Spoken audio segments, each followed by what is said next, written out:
Hi, I'm Dr. Stephen Dominguez, and today we're going to talk about how do I know if I'm overweight? Well, it's not that easy. You know, most people say, well, I step on the scale and my scale says that I'm the right weight. Well, what is the right weight? In order to define that, we have to know what your body habitus, i.e. your muscle mass, your bone structure, and how much fat do you have. And you know what? That's really why we step on the scale, right? To see how much fat we have. Well, that's not always the answer. You know, there are some very physiological differences between all of us, even within us in our own families. Some of us might be short, some of us might be tall, some of us be thin, some might be fat, and some of us are just otherwise normal. Well, we do have science, and that science comes from actuarial studies that have been done for over 100 years by insurance companies to find out your risk for early death.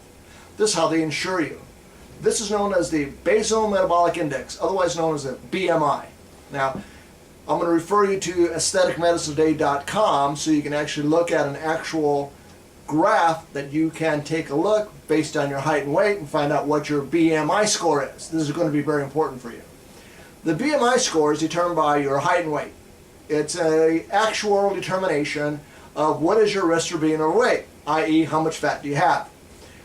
Briefly, if you're over 25, you're overweight. If you're over 30, you're obese. More on that to come. The other way to see if you are overweight or normal weight or underweight is to measure your waist. Now this is very important. This is very important because of metabolic syndrome. You've heard the metabolic syndrome video. Now we're going to apply BMI and this factor of weight to that metabolic syndrome. I want you to imagine either a banana, a pear, or an apple. A banana is tall and thin. A pear is down and comes out usually below the hips. And an apple is kind of round everywhere. That's your middle section. That's your gut. Now, I want you to measure your waist. How do you measure your waist? Well, I'll tell you.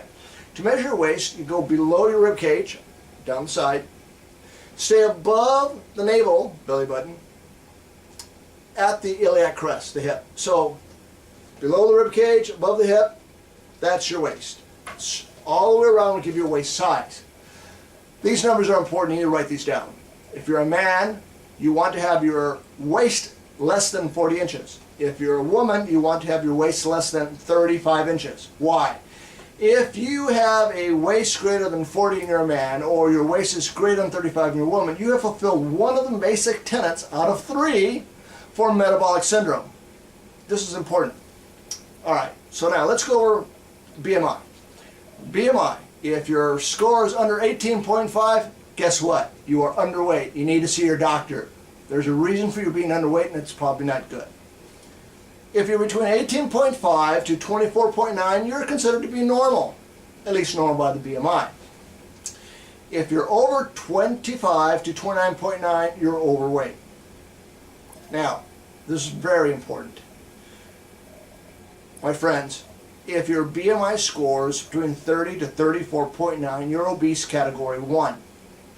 If your BMI scores between 35 to 39.9, you're BMI obese score category 2.